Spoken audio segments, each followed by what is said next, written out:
শিক্ষকরা সবচেয়ে বড় ভূমিকা পালন করতে পারে।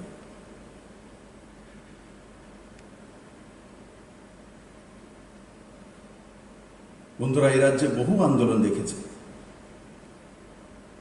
তার পরিণামও দেখেছে। আপনাদের মাধ্যমে যখন এই উন্নয়নের মূল মন্ত্রগুলো সঠিক জায়গায় পৌঁছে যাবে, তো মানুষ তার অধিকার পাবে। আজকের দিনে আপনাদেরকে কিছু দেওয়ার বিষয়, মাঝে মাঝে আমার কাছে লোক আসে যে 7th পে কমিশনের স্কেল তো দিয়েছেন, বাকিগুলো তো দেননি, অ্যালাউন্স তো দেননি।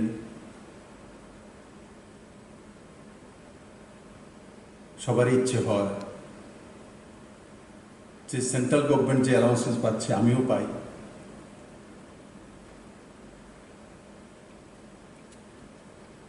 এখানে কেউ আছে এই মঞ্চে আর এখানে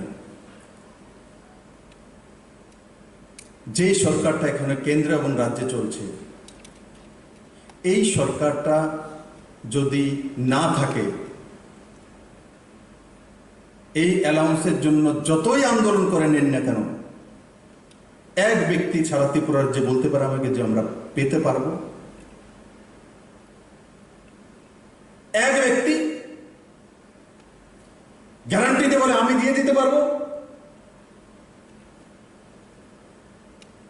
অ্যালাউন্সেস তখনই পাবেন যখন কেন্দ্রে নরেন্দ্র মোদী সরকার রয়েছে। 7th পে কমিশন স্কেলও তখনই দিতে পেরেছি যখন কেন্দ্রে নরেন্দ্র মোদী সরকার রয়েছে। মোদী সরকার তার জন্য কমিটেড ছিলেন, মোদী সরকার হীরার জন্য কমিটেড ছিলেন, তার জন্য দিয়ে দিয়েছে, হীরা প্লাসও দিয়েছে। অন্যরা কমিটেড নন, অন্যরা উস্কানোর জন্য রয়েছে।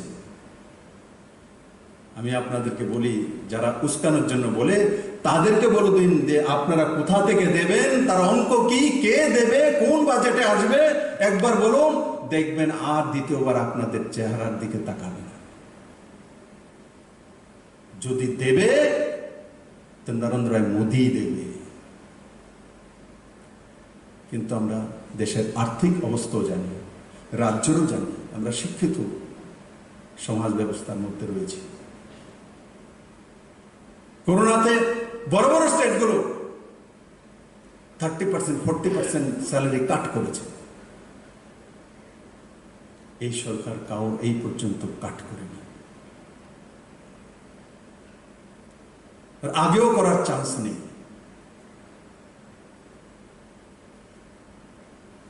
যদি অন্য কোনো সরকার থাকতো, ত্রিপুরাতে পুরনো সরকার থাকতো, আমি ডায়েরিতে লিখে দিয়ে যেতে পারি যে স্যালারি কাট করতে হতো। কারণ কি, কেন্দ্র সরকার থেকে সেই সুবিধাগুলি আনার মতো তাদের মানসিকতাই ছিল না, শুধু আন্দোলনের বাহানা করে মানুষকে হয়রানি করা,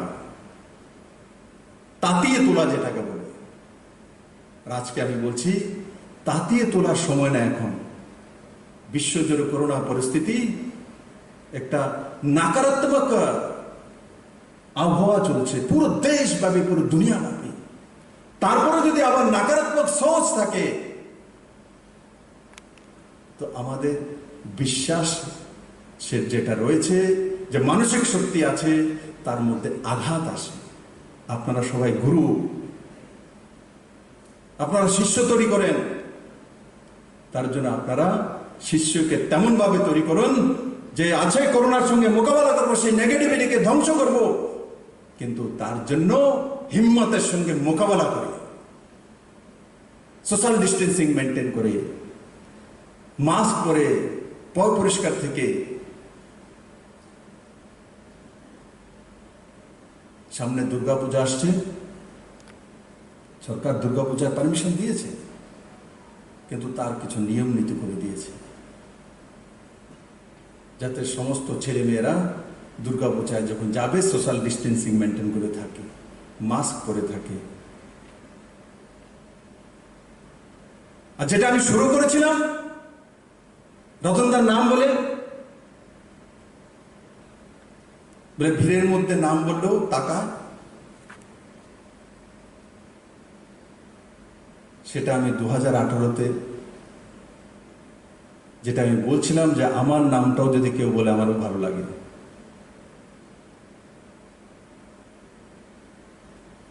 এই ছোট ছোট শিশুরা ত্রিপুরা রাজ্যের,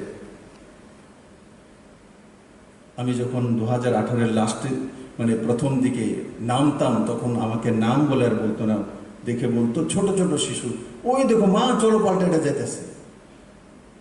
আমার নাম পর্যন্ত বলতো না, মানুষ বলতো চলো পাল্টাইটা যেতেছে। বেলকনির সামনে দিয়ে রাস্তাতে দেখলেই ওই চলো পাল্টাই যেতেছে।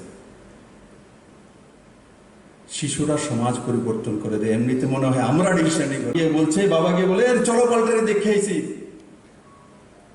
আর এমনও হয়েছে মা বাবা হয়তো বা অন্য কাউকে ভোট দেবে, তার উদাহরণ আছে, আমি এখানে নাম বলবো না, কিন্তু ছেলে মেয়ে বলছে না চলো পাল্টাই যাবে। মাকে বাধ্য করেছে যে এই চিহ্নেতে ভোট দিতে হবে।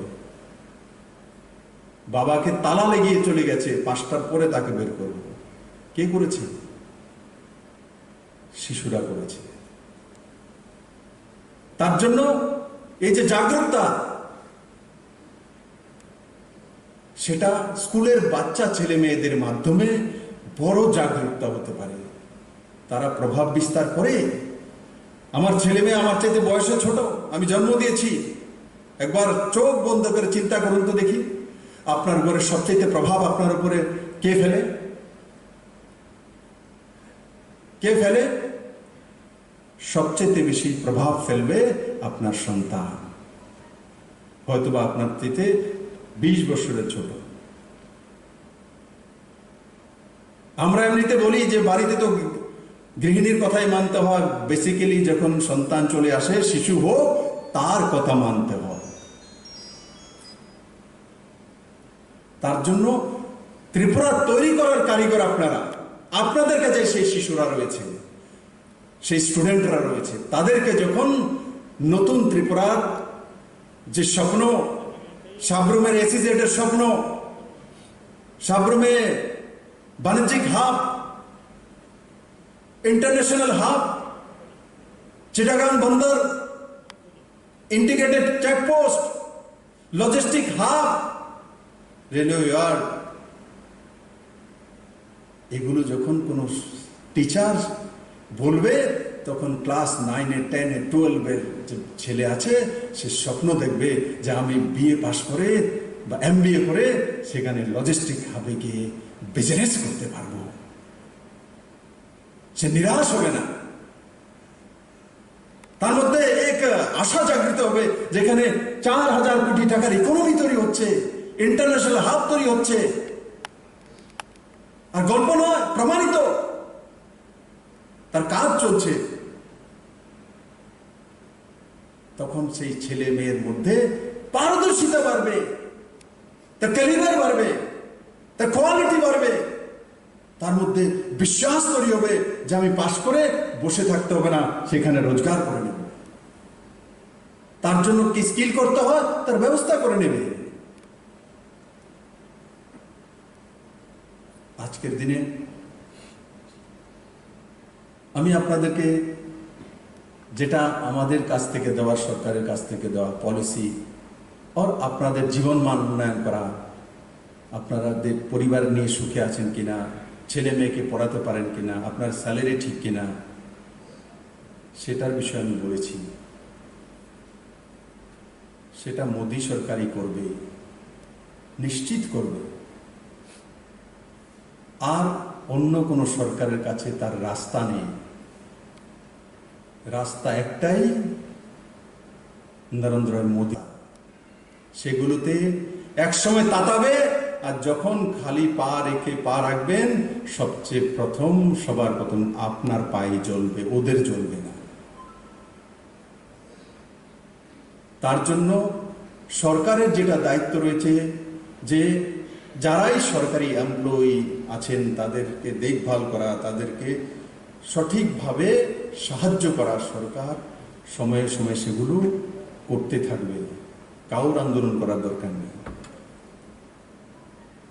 আর আপনাদের কাছে যেটা চাইছি যে আপনারা হচ্ছেন সবচেয়ে বড় গুরু, তো আপনারা স্কুলের মধ্যে প্রেয়ারের পর বা আগে কমসে কম কেন্দ্র এবং রাজ্য সরকারের জনমুখী কল্যাণমুখী গরিবের জন্য যে কাজগুলি হচ্ছে সেগুলোকে একটু তুলে ধরা, তো সেগুলো প্রত্যেক পরিবার কাছে পৌঁছে যাবে। তবেই আমাদের নিজের জীবনের এবং সমাজ ব্যবস্থার সার্থকতা আসবে। আমি আবারও আজকের দিনের জন্য, সেটা 5 সেপ্টেম্বর হতো কিন্তু সেটা আজকে আমরা পালন করছি, আমি রতনলাল নাথ মহোদয়ের সহকারে ওনার পূর্ণ দপ্তর এবং উপস্থিত সমস্ত শিক্ষক শিক্ষিকাদের, হেডমাস্টারদের অনেক অনেক শুভেচ্ছা জানাই যে আপনারা ভালো থাকুন, সুস্থ থাকুন ও সমাজকে জাগ্রত করে রাখুন। কেন্দ্র এবং রাজ্য সরকারের জনমুখী কল্যাণমুখী যে কাজগুলো শিশু স্টুডেন্টদের সামনে তুলে ধরুন। আমি আশা করি আপনারা এই কাজ